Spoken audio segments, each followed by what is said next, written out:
Swamiji. Namaste, namaste, namaste.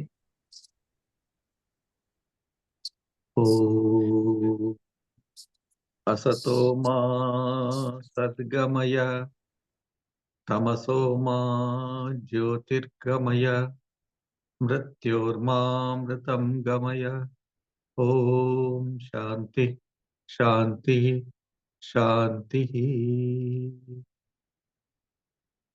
Om Sarva Vedanta Siddhanta Gocharam Tamagocharam Govindam Paramanandam Sadgurum Pranatosmyaham.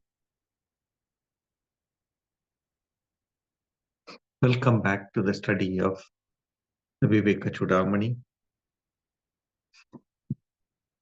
Previously, we studied the topic about the Maya.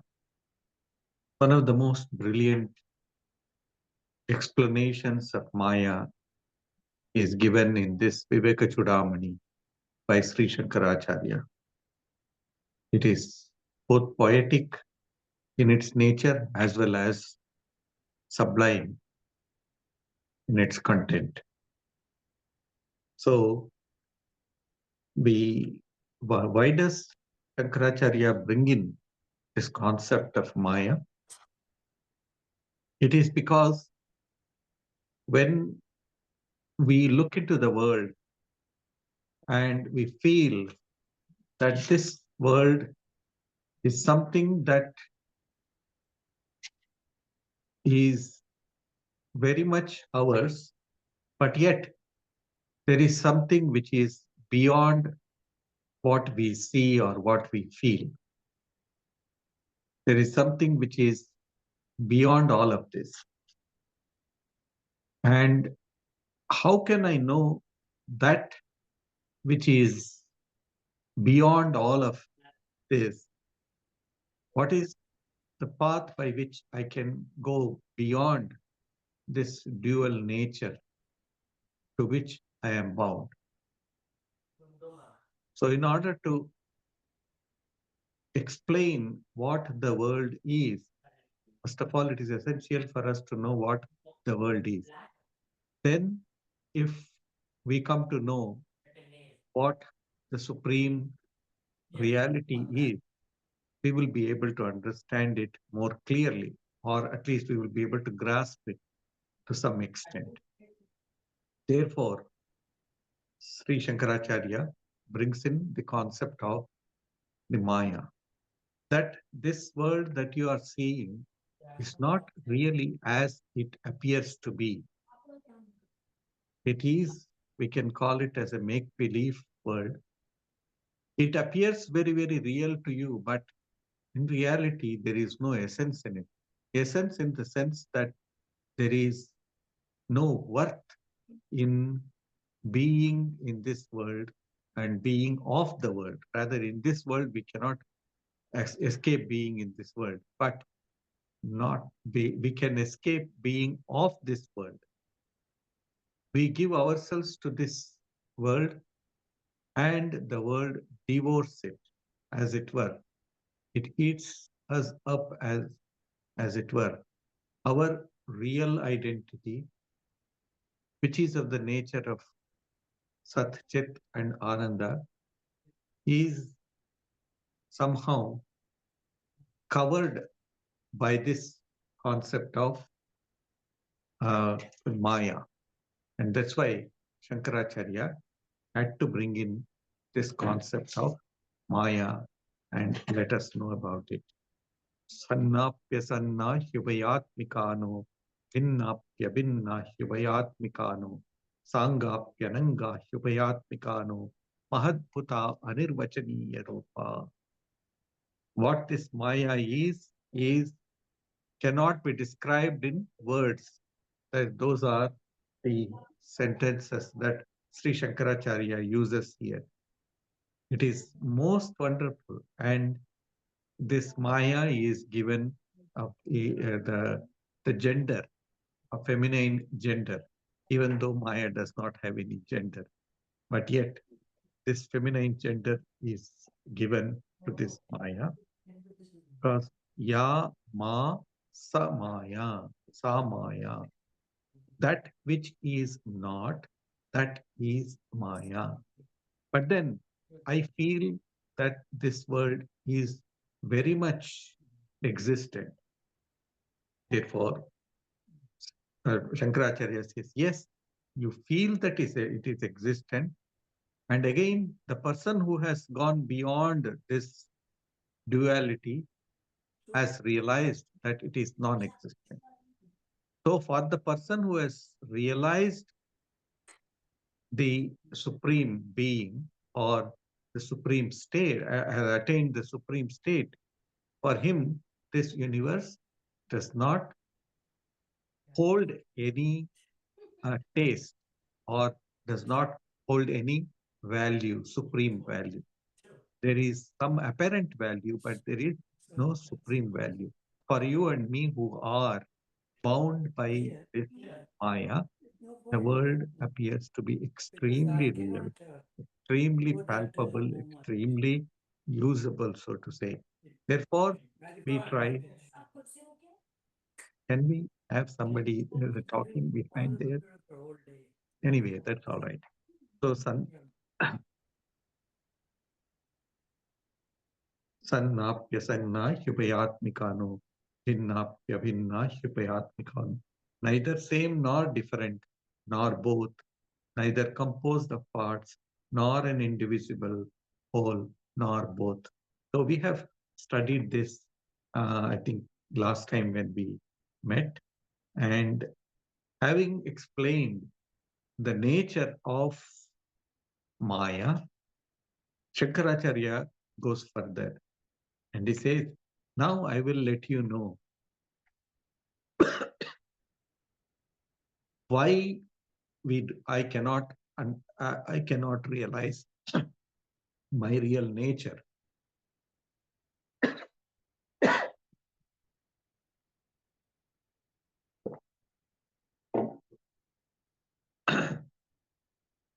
He says we can. Shankaracharya seems to say that while we may not understand Maya, we have the tools to remove it, to destroy it. That's why he uses these terms in the next verse. Shuddha vaya brahma vibodhanashya sarpa brahmo rajju vivekato yatha rajastamas sattvamiti prasiddha gunastadiyaha prathitai swakaryaihi. This Maya can be destroyed by how? By the realization of the pure Brahman, the one without a second. He gives the example just as the mistaken idea of a snake is removed by the discrimination of the rope. She has her gunas, that is the three gunas, sattva, rajas, and tamas, as sattva, rajas, and tamas, named after their respective functions. So, what Shankaracharya is trying to point out here is that while it is difficult for us to understand why we are bound, why Maya has spread her net, as it were, upon us, we have the tool, we have the wherewithal to destroy it. And this is a positive teaching of the Vedanta that Maya can be destroyed. How? By the realization of that Shuddha Brahman, pure Brahman. Brahman, why is he calling it as Shuddha Brahman? Where there is no duality, where there is no impurities. That is why he's calling it as Shuddha Brahma.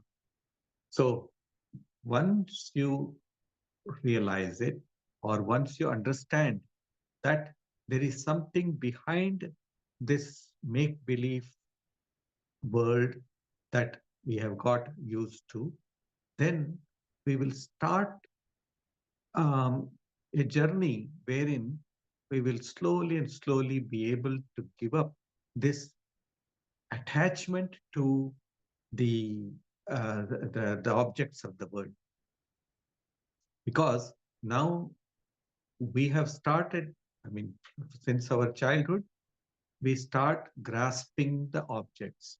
After some time, the objects grasp us. The objects grasp us. That is the biggest problem. I think I have told this story. Some swamis were sleeping in the Himalayas under a, a shade, and then it was night, and then they went and slept, and with their kumbals, that is blankets, all the people who were looking after that place gave them some blankets, so they took the blankets and went to sleep. And it is a practice in the Himalayas that if you have to travel, you must wake up very early and continue with the travel till midday, because after midday there is tremendous wind, and cold wind will be blowing, and it's very difficult for you um, to walk or to climb the mountains. Therefore, they wake up very early, 2:30 or 3 o'clock, before 3 anyway, and then they will start walking. So the sadhus were sleeping, and in the morning,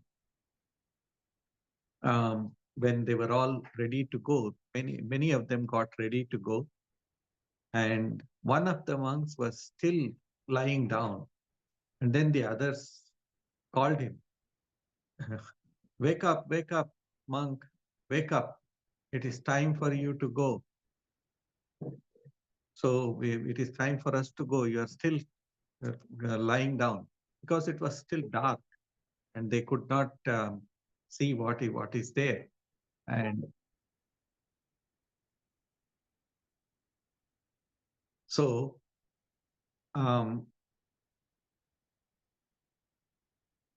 the the sadhu said, "Well, my dears, I want to get up and I want to go. भाई, मैं जाने के लिए तैयार हूँ, लेकिन कंबल मुझे नहीं छोड़ रहा है. मैं तो कंबल को छोड़ा, लेकिन कंबल मुझे नहीं छोड़ रहा है." That means I want to get up, but the blanket is not leaving. What had happened was, in the night, a bear, a Himalayan bear, had come, and it found a cozy corner to sleep, and it put its arm across the sadhu, and it went to sleep. And touching it, he felt that it is the blanket, and he tried to uh, get rid of it, but he could not. Therefore, he said that मैं तो कंबल को छोड़ दिया, लेकिन कंबल मुझे नहीं छोड़ रहा है. This is how it is. We want to give up the world, but after some time, the world does not want to give us up.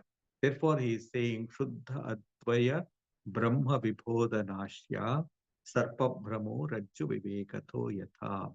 So the only when you know that the reality is far, far greater, or far, far more enjoyable than what you are enjoying, then only will you be able to give up this this attachment to the world, which is nothing but the net of Maya. That's what he's saying.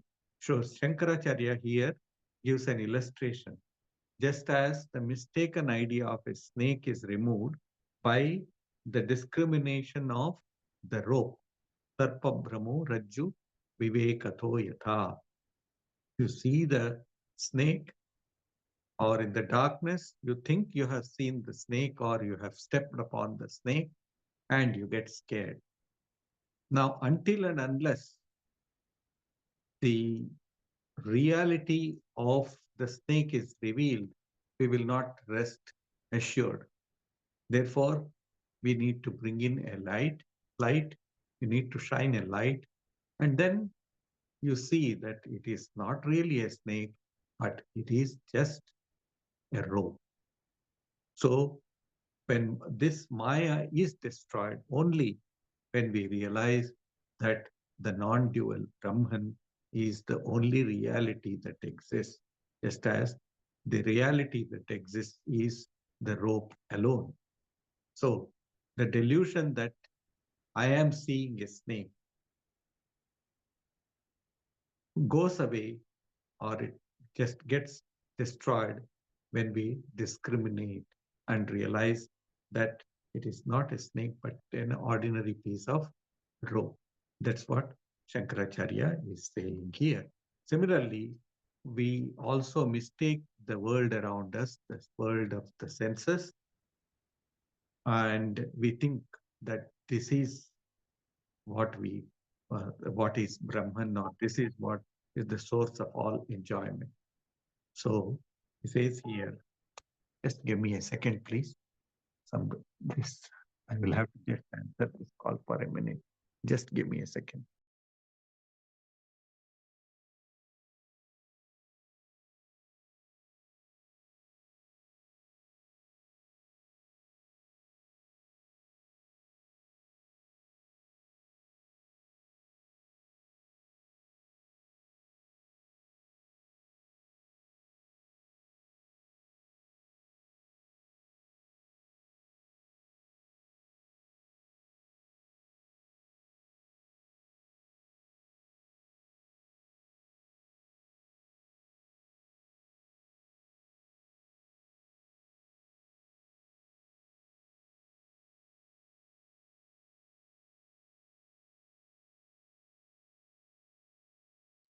Swamiji, you're muted.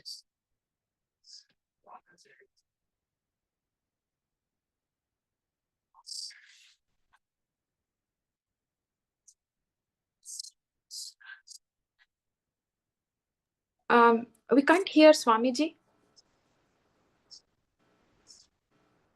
Swamiji, you're muted.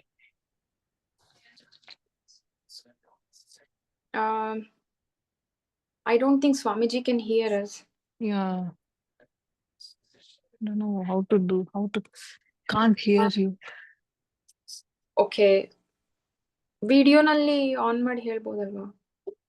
ನಾನು video on ಇಟ್ಟಿದ್ದೀನಿ ಸ್ಮಿತಾ. ಕೇಳಿಸ್ತಾ ಇಲ್ಲ. ಅವ್ರಿನ್ನೂ ಫೋನಲ್ಲಿ ಮಾತಾಡ್ತಾ ಇದಾರೆ ಅನ್ಸುತ್ತೆ. ಅವ್ರಿನ್ನೂ ಫೋನಲ್ಲಿ ಮಾತಾಡ್ತಾ ಇದಾರೆ ಸ್ಮಿತಾ. ಓಕೆ, ಸರಿ ಸರಿ.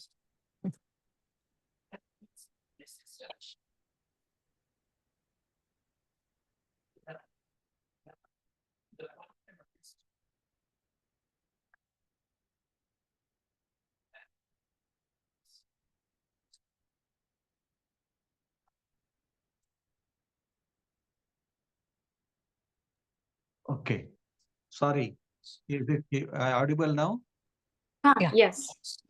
Sorry, there was this person calling again and again and again. I just could not get rid of him. Sorry. Yeah, that is another Maya that we are bound by.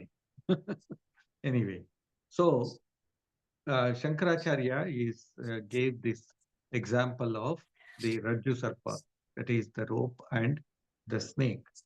And he says that it is the knowledge of the rope will go away when the reality is known. Once you know that what you are dealing with is indeed not the phenomenal world, but that it is reality, the Brahman alone exists, and that all that you see is nothing but a Brahma, or that it is nothing but a farce. So then you will be able to see the reality, you will be able to experience the reality.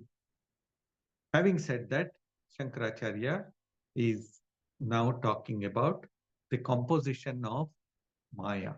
What is the composition of the Maya? It is Rajaha, Tamaha, Sattvam iti prasiddhaha. The composition is the Sattva, Rajas, and Tamas.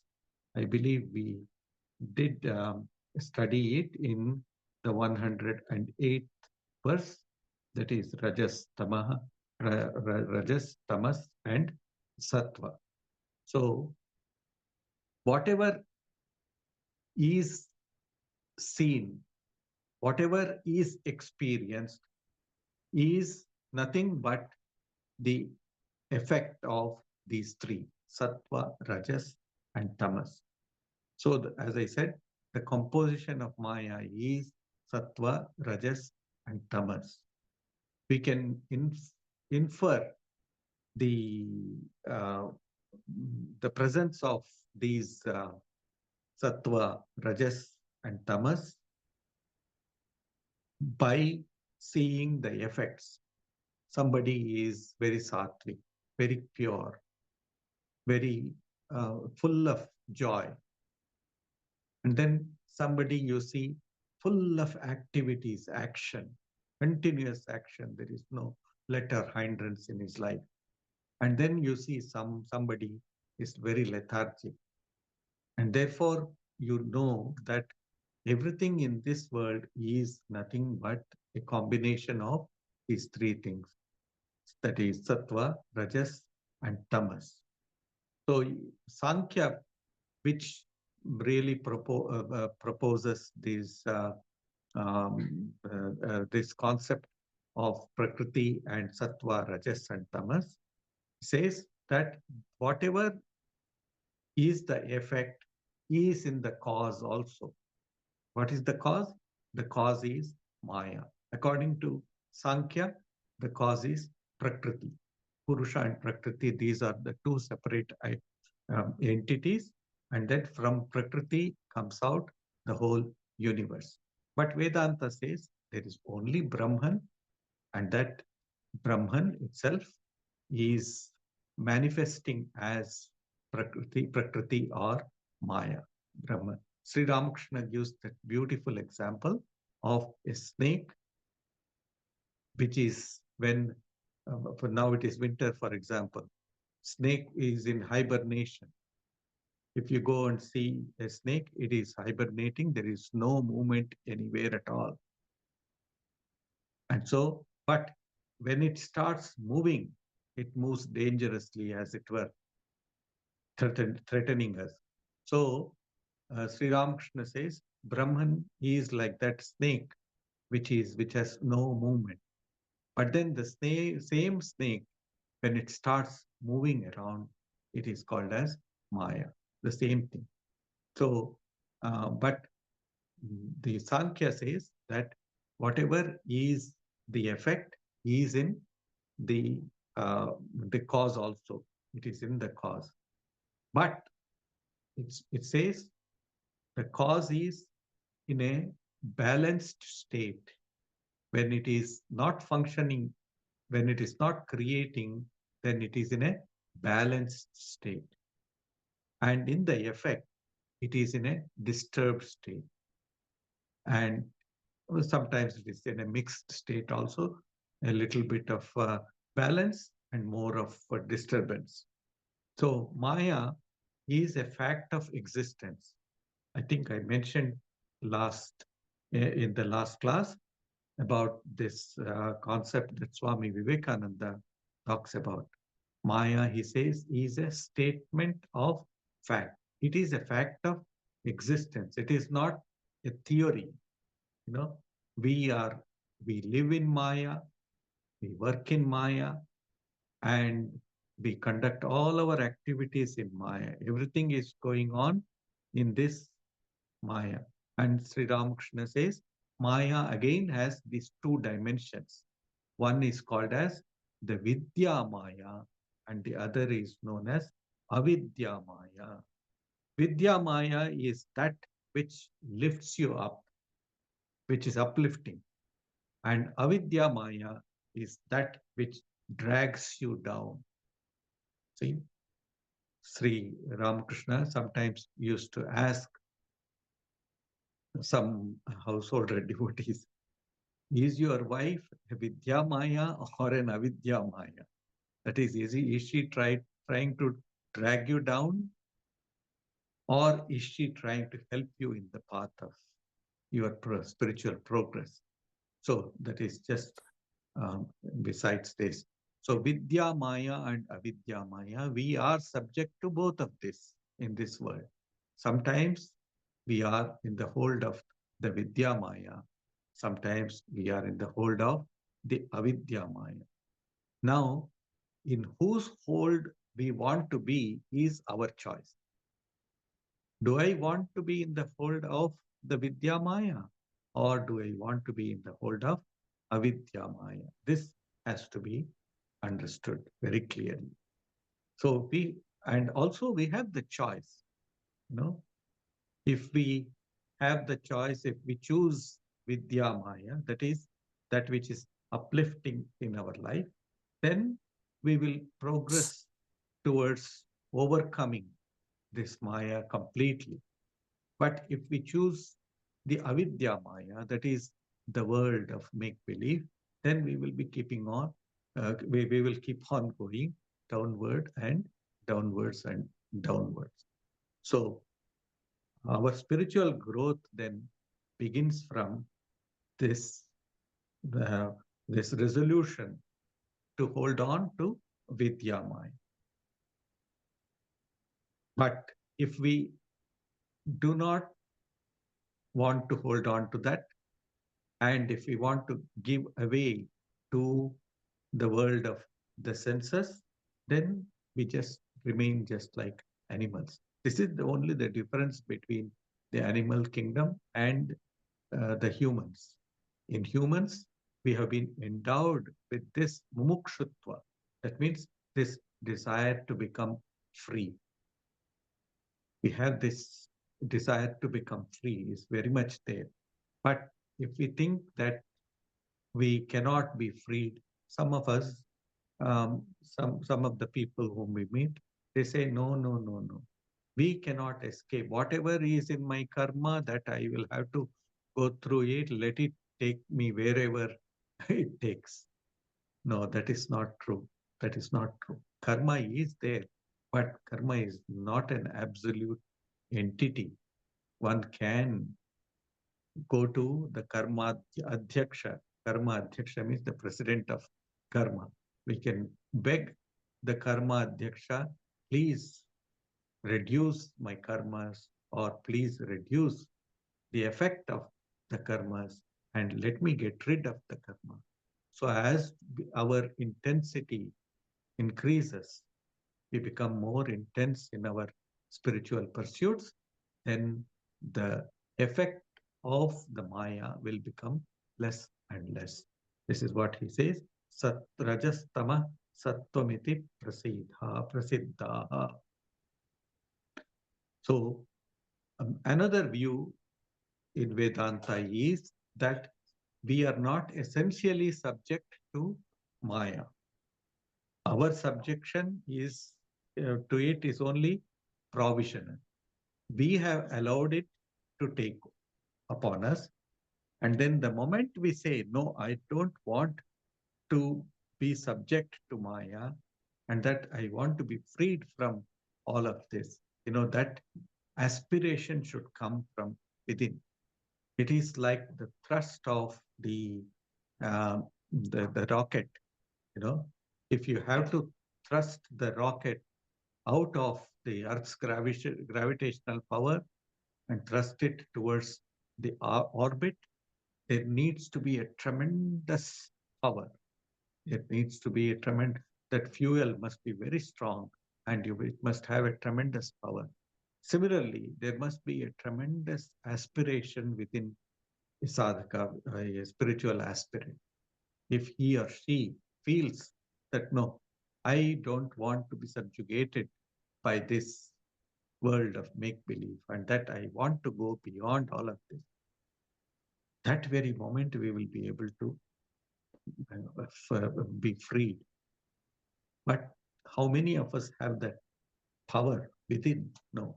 That is why prayer, and meditation and other spiritual disciplines, working selflessly and all of this, they are the ingredients which fuel this power that is within us. It will fuel this power, and a time will come when we will just shoot out like the rocket and will go beyond the hold of this Maya. This Maya has two powers. What is it? In the next verse, Shankaracharya is talking about it. These powers are known as Vikshepa Shakti, and the other is called as Avarana Shakti. It is constantly handling us and it is challenging us, these two powers, Vikshepa Shakti and Avarana Shakti. So we will go to the next verse. Vikshepa Shakti Rajasakriyatmika Yatah Pravritti Prasruta Purani Ragadayosya Prabhavanti Nityam Dukkadayo yo ye manaso vikaraha. Vikshepa Shakti Rajasa Kriyatmika.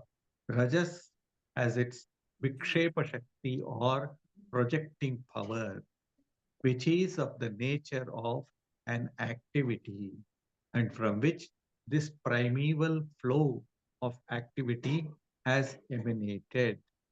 From this also, mental modifications such as attachment and grief are continually produced.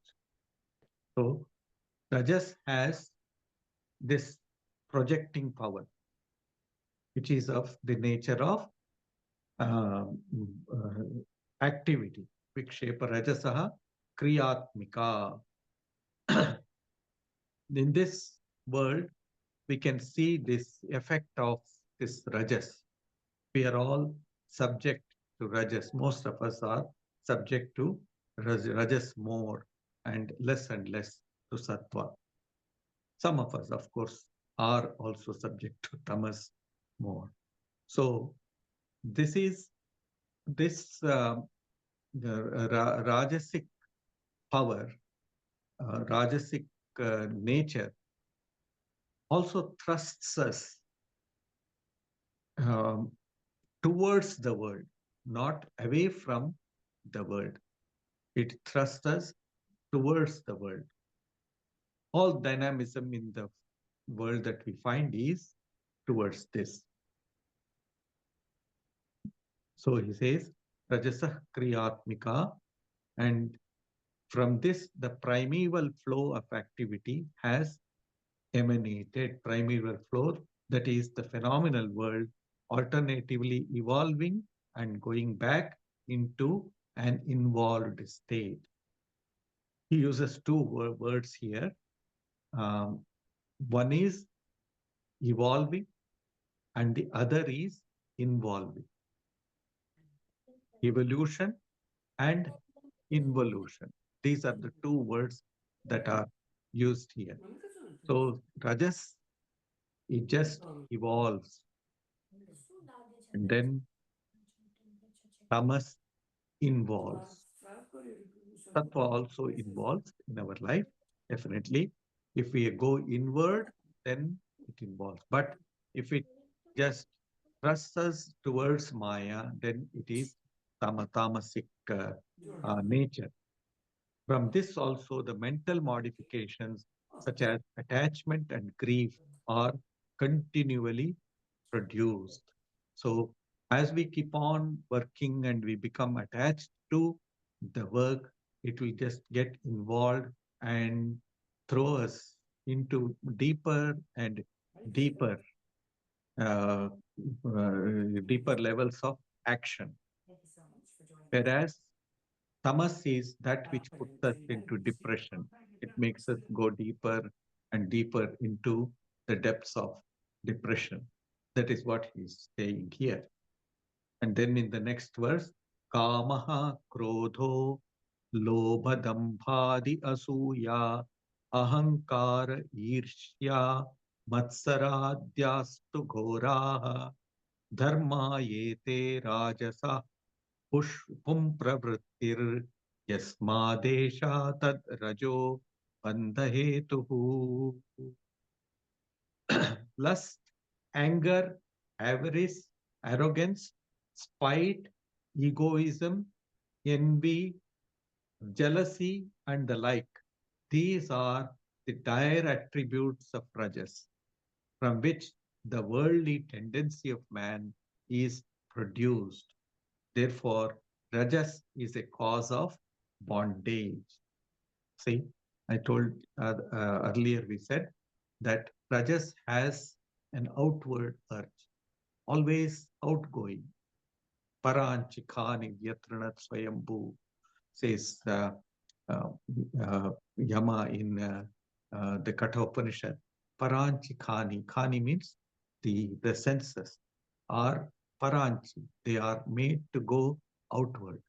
There is always an outward urge just to try to seek for successes or try to seek for fulfillment outside.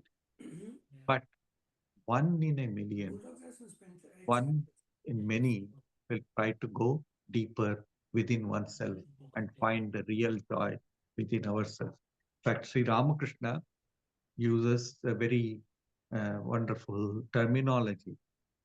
He says, what is the universe?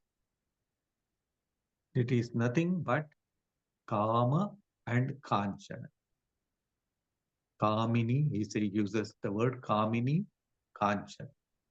He just summarizes the whole of our existence in these two words, Kamini and Kanchana. Kamini means desire, Kama. It is the desire, the lust for expression. It is that which keeps us ongoing. Kamini. And then comes Kanchana, comes greed.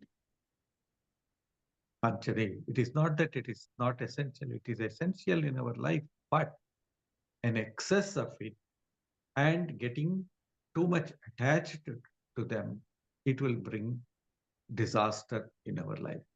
So rajas is that which makes us do this. And slowly, what happens is that desire for name, fame, power, position, etc., it will take us away from our reality. That's what he's saying here. Rajas had this Vikshepa Shakti. It just keeps on projecting. It just disperses our energies, dissipates our energies. When a bomb is thrown, it just disperses everything around it. It just dissipates everything around it. So this karma, that is desire, is that which dissipates everything, destroys the reality, destroys the balance within ourselves. Kamaha, krodhaha. Of course, krodha is the next thing. That is, if I do not get the object of my desire, then krodha, anger, comes to me. If somebody does not obey what I am saying, I immediately get into a fit of anger because there is a desire hidden in me that I want to succeed and that somebody is not helping me to achieve my desired end or desired goal. So it says lust, anger, avarice, arrogance. We all know all of this. Spite and egoism, envy, jealousy, and the like. These are the dire attributes of rajas. So we need to be careful. That's why Sri Ramakrishna again and again, you read the Gospel of Sri Ramakrishna, he again and again says, Kamini, Kanchana Tyagi, Ashul Tyag. That means giving up this this desire for Kamini, that is for the objects of desire, objects of enjoyment, and Kanchana. That means that is the result of it. Is Kanchana means success, of course, worldly successes, that is getting more money, more wealth, etc., etc. So that's what he says. If you can save yourself from the clutches of these two, then you are the divine. You are the divine itself. That's why Kabir Das says, Chaha Chamari. That means Chaha is that he, the desire is like the uh, the shoemaker. What does he do? He takes the skin or the leather and he keeps on beating at it, then polishing it and beating at it. Chaha chamari. It is like that. It will remove all all our niceties within ourselves. It removes everything. Chaha chamari. मैं तो ब्रह्म हूँ तू न होते बीच में बीच में. That means I am Brahman, but you, my dear desire, you have come in between. Therefore, I am not able to know who I am. You are Nichan ke Nich. You are the lowest of the lowly, just like a shoemaker, according to Hindu tradition, of course, that he is considered to be of a low caste. So here he says that you have to be very careful with this chaha, with this desire. So kamaha, krodha. Kama leads to krodha, lobha, etc., etc. So let us be a little bit careful about this. This is one power of Maya which Shankaracharya describes. The other is known as the Avarana Shakti. Avarana is the power to conceal the reality. It conceals the reality. It conceals the truth, the power behind us. It just covers, it darkens, and then we are not able to see the reality. In the next verse, he talks about this. Yesha avrittirnama tamo gunasya shaktiryaya vastvavabhasate anyatha saisha nidanam purushasya samsriter vikshepa shakti pravanasya hetuhu. Avritti, or the veiling power, is the power of tamas, which makes things appear other than what they are. See, darkness makes us see a snake in the place of a rope. So, avarana shakti, the power of avarana, the power of veiling. This is the power of tamas. It makes things appear other than what they are. It is this that causes man's repeated transmigrations. That is, if I do not realize the divine within the frame of this lifetime, then I will have to come back again and again and again. So, Vikshepa Shakti, that means, first of all, the desires, etc., are thrown into us, and then it covers the reality. It just it throws a blanket upon our eyes, as it were, and we are not able to see the reality as it is. And then we are happy with that. Little Sri Ramakrishna used to give the example of some kind of fishes, and he used to say that there are some fish which are very clever. When the fisherman throws the net,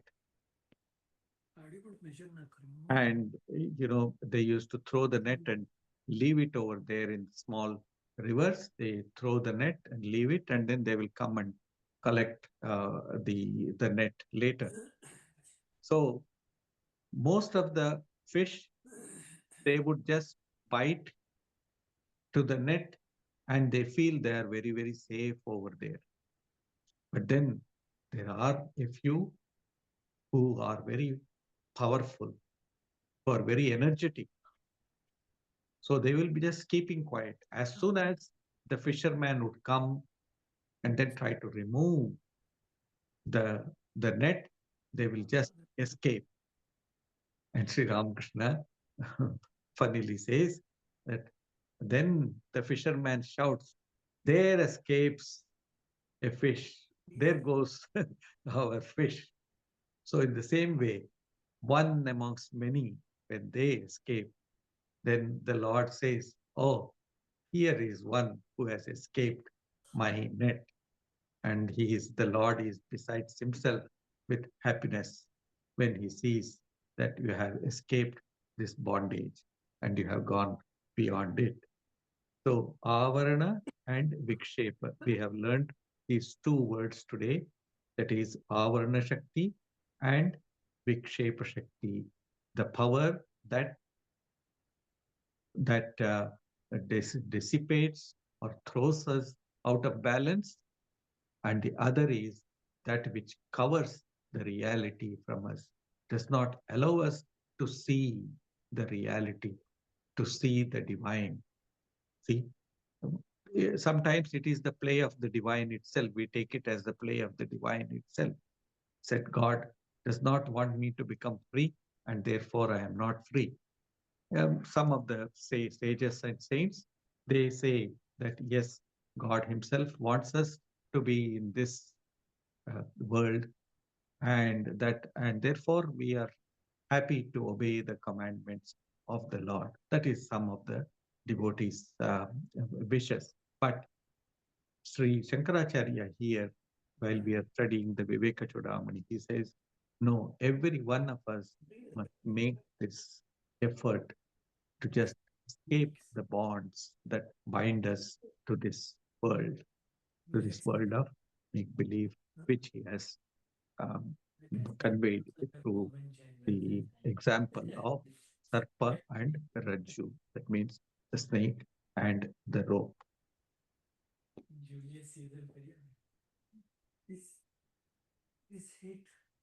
I think we shall,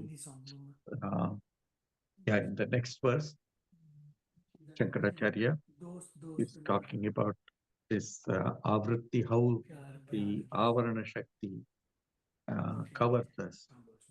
I think we will do this verse and then we will stop. Prajnavanapi panditopi chaturopi atyanta sukshmatmadrik vyalidhastamasa vetti bahuda sambodhitopi sputam भ्रान्त्यारोपितमेव Sadhu कलयति आलम्बते तद्गुणान् अन्तासौ प्रबला दुरन्ततमसः शक्तिर्महत्यावृतिः. Even wise and learned men and men who are clever and adept in the vision of the exceedingly subtle Atman are overpowered by tamas and do not understand the Atman, even though clearly explained in various ways. What is simply superimposed by delusion, they consider as true and attach themselves to its effects. Alas, how powerful is the great Avritti Shakti of dreadful tamas. Shankaracharya almost, you see, these great men like Shankara and all the great teachers, they are constantly worried about us who are the ordinary people. They are constantly worried. They said, why are you wallowing in this mire? And why don't you come out of it? And they are very much worried that we are going deeper and deeper into the depths of the hold of Maya. Therefore, Shankaracharya says in this verse that this veiling power of Maya is so so perfect that it does not leave even the wise and learned men. Jnaninamapi chetamsi Devi Bhagavati Hisa Balad Akrushya Mohaya Mahamaya Prayachati, says in the Devi Bhagavatam or the Devi Mahatmyam, the Rishi, Markandeya Rishi, says over there, Jnaninam api chetamsi, even great jnanis, that means those who are very learned. Jnani does not mean those who have realized the divine, but those who are highly knowledgeable people, but yet their minds are also drawn down. Jnaninam api chetamsi Devi Bhagavati Hisa. The Divine Mother plays her wonderful, beautiful game. She does not let us escape this net. Like an expert fisherman who will not allow the fish to escape, in the same way, the Divine Mother does not want us to escape from this. But if you are very keen to escape, then you can definitely escape. That's what Sri Shankaracharya is saying. Anyway, he is mentioning that even the wise and learned men are overpowered by tamas and do not understand the Atman. You may be a very great scholar, you may be extremely clever, you may be able to have an exceptional uh, oratory skill or whatever it is, but you will, all of this is of no use unless and until you are out of this tamasic Maya, the Maya that is drawing down. You see, great people, great men of, you know, uh, letters, those who have studied a lot and all of that, sometimes they are drawn down. If somebody praises them, they will just go into cloud nine, as it were. They will fly into cloud nine, as it were. And if somebody blames them, they will come down and go to the meanest depths. So that's what Sri Shankaracharya is saying.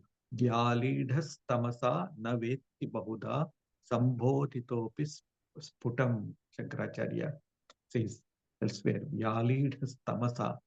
That means they are so, yeah, na vetti bahuda sambodhitopi sputam. Even though clearly it is explained in various ways, they do not want to understand it.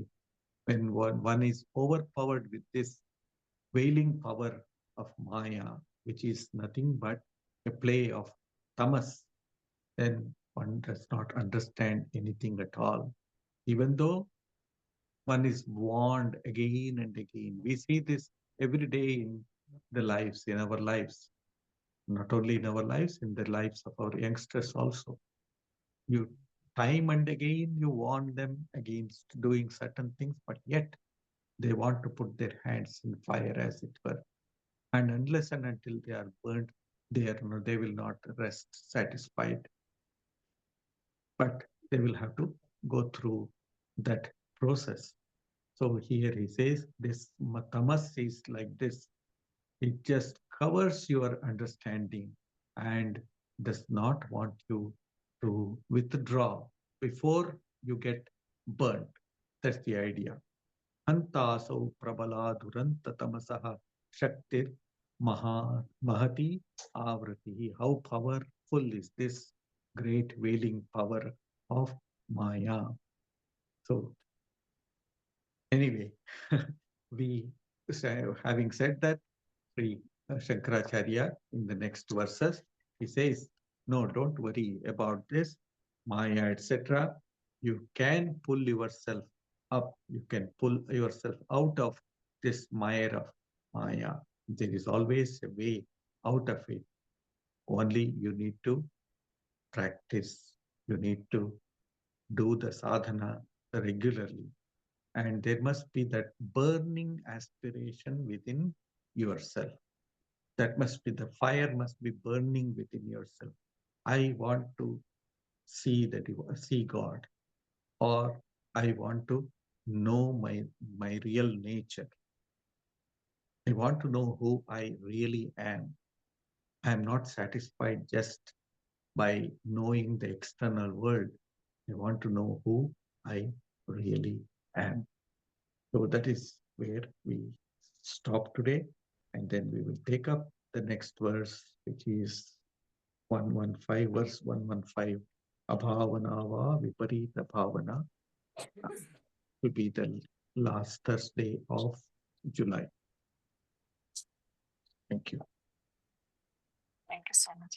Thank you. Thank you, Thank you, Swamiji. Swamiji. Thank you. Thank you, Swamiji.